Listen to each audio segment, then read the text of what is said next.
अस्सलामुअलैकुम। मैं ज़ीनत बिन सिद्दीकी एक बार फिर से आप सबों की खिदमत में अपनी ताज़ा तरीन कहानी झूठ बोले कौआ काटे लेकर हाजिर हूँ। समाअत फरमाएं। सुबह के 8 बज रहे थे।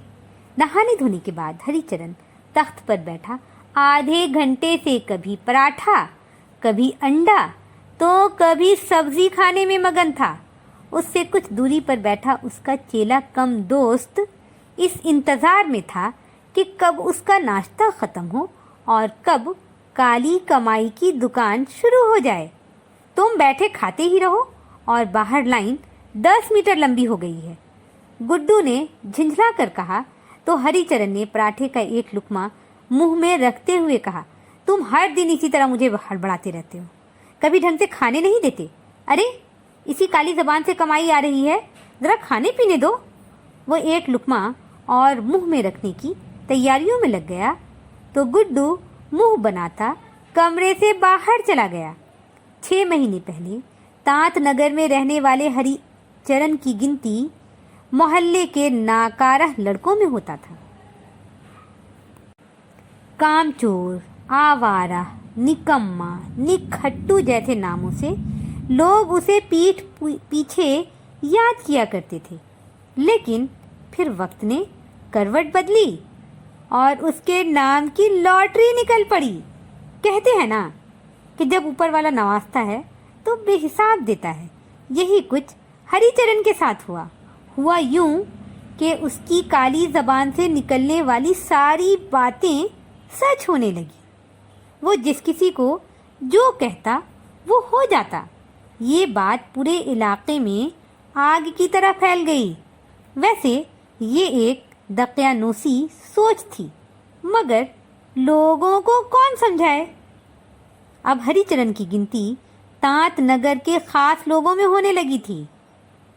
पढ़ाकू बबला कहता, चरण भैया तनी बोल दो ना कि मैं इम्तिहान में टॉप कर जाऊं।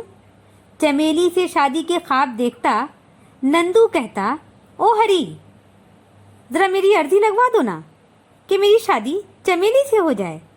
पड़ोस वाली भाभी कहती, अरे ओ हरिया अपनी काली जबान का जादू मुझ पर भी चला दिया करो कि मैं ज़रा स्मार्ट दिखने लगूं।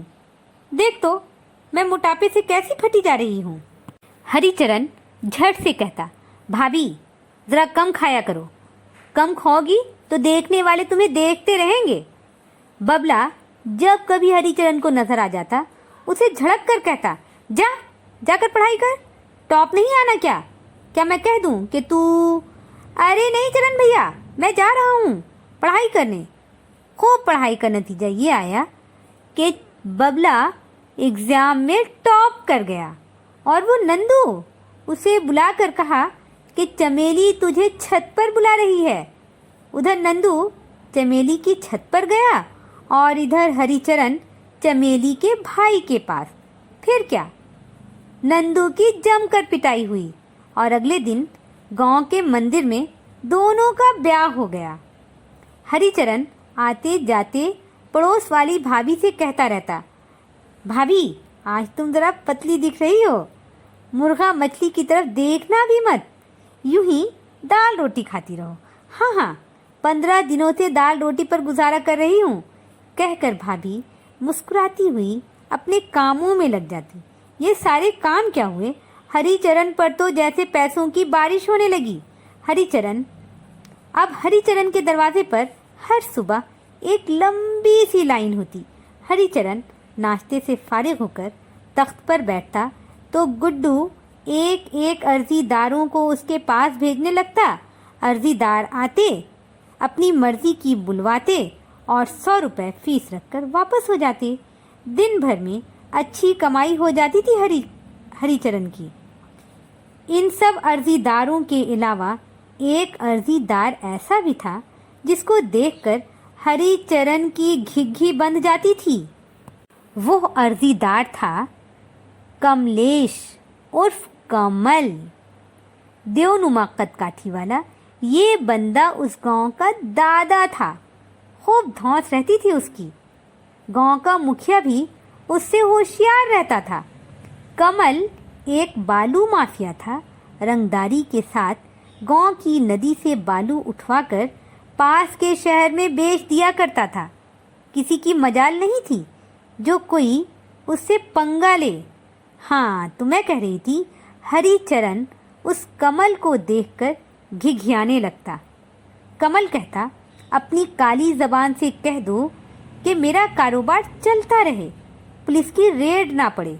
हरिचरण हाथ जोड़े उसके सामने खड़ा होकर एक सांस में कई बार दोहराता, कमल भैया की जय हो, कमल भैया की जय हो, कमल भैया का कारोबार चलता रहे, पुलिस आंखें बंद किए पड़ी रहे। ये क्या आंखें बंद किए? ये आंखें तो कभी भी खुल सकती है। कहो कमल भैया के अड्डे पर कभी रेड ना पड़े। कमल हरिचरण को टोक कर कहता तो हरिचरण फिर से वृद्ध शुरू कर देता, पुलिस की रेड ना पड़े, कमल भैया का कारोबार चलता रहे, पुलिस की रेड ना पड़े, कमल भैया का कारोबार चलता रहे। अब ठीक है, बस इसी तरह मैं हर सुबह आऊँगा तुमसे ये कहलवाने के लिए कि मेरे अड्डे पर रेड ना पड़े। अगर ये रेड पड़ गई तो फिर तेरी खैर नहीं। कमल भैया अपने बॉडीगार्डों के साथ चल देते और हरिचरण को कितना सारा वक्त लग जाता अपनी बेतरतीब होती सांसों को फिर से बहाल करने में। हरिचरण, पहला नंबर भेजूं क्या? कहता गुड्डू पर्दा हटाकर अंदर देखा तो हरिचरण हाँ हाँ भेजो कहकर अगरबत्ती जलाने लगा। अभी अगरबत्ती ठीक से जला भी नहीं था कि कोई आंधी तूफान की तरह कमरे में दाखिल हुआ। हरिचरण के हाथ से माचिस छूट गया। वो सीधा खड़ा होता हुआ आने वाले को देख रहा था। कमल उर्फ कमलेश उर्फ कमल था ये। सफ़ेद कुर्ता पजामा पहने, आँखों में सुरमा, सर पर चमेली का तेल और उसके साथ उसके 2 चेले।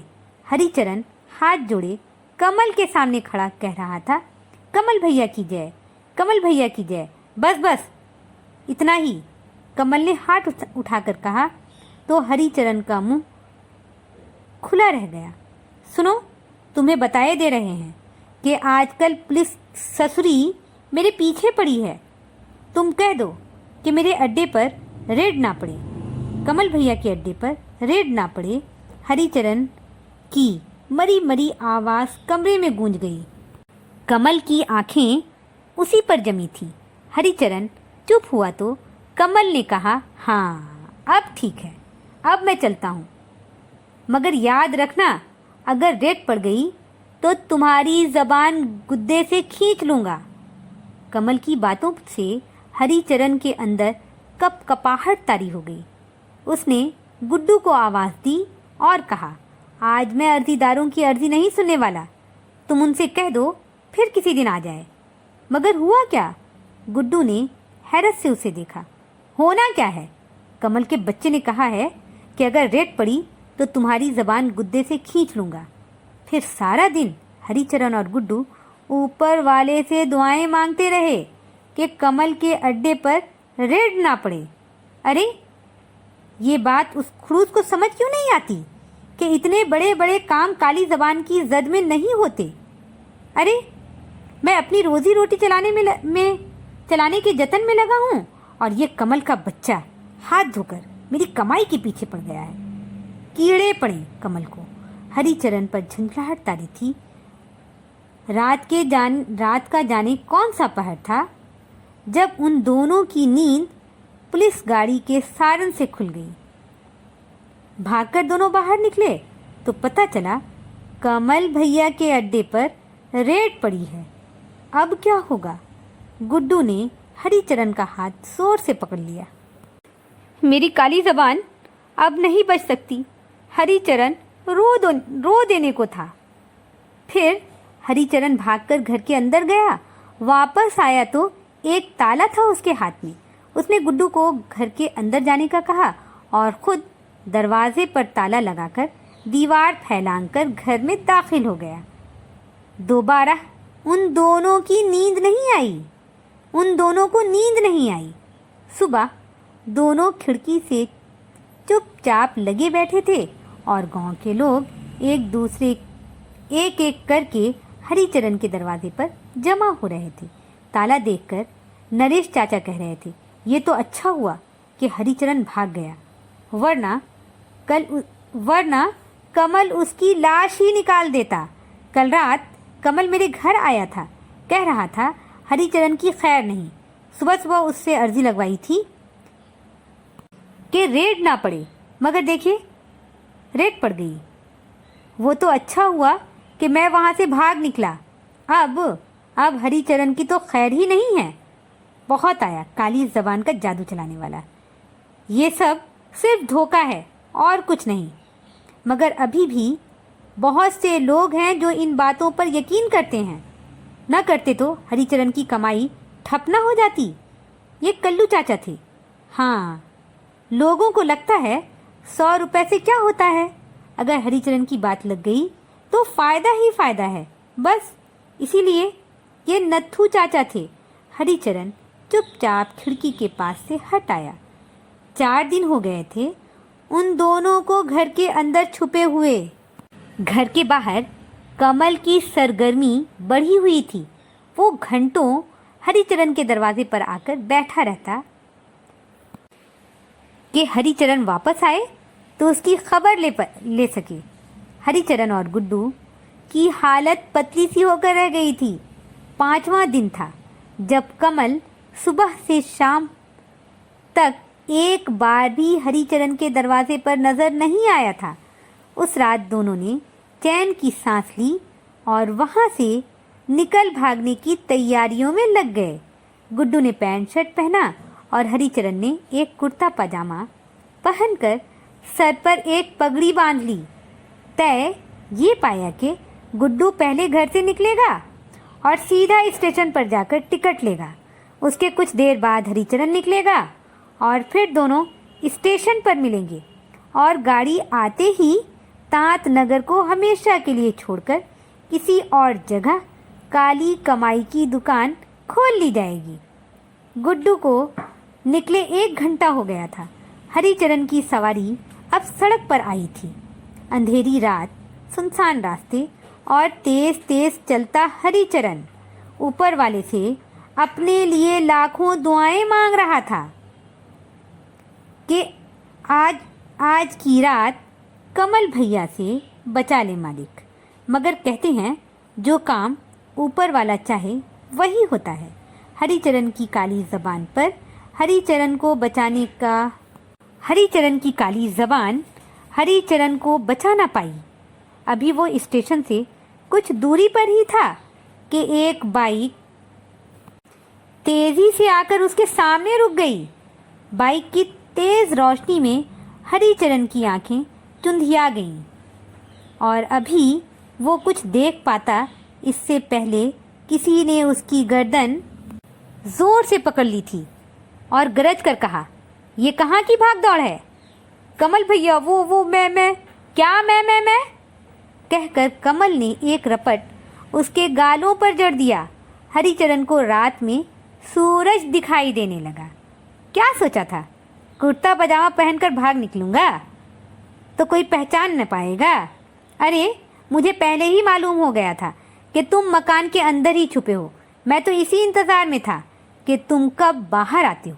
ये कहकर कमल उसे एक रपट और जड़ गया। फिर हरिचरण का कॉलर पकड़ते हुए बोला, गांव के भोले भाले लोगों को बेवकूफ़ बना रहे थे, काली जबान का थौस जमा रहे थे, कह रहे थे रेड नहीं पड़ेगी, पड़ गई ना।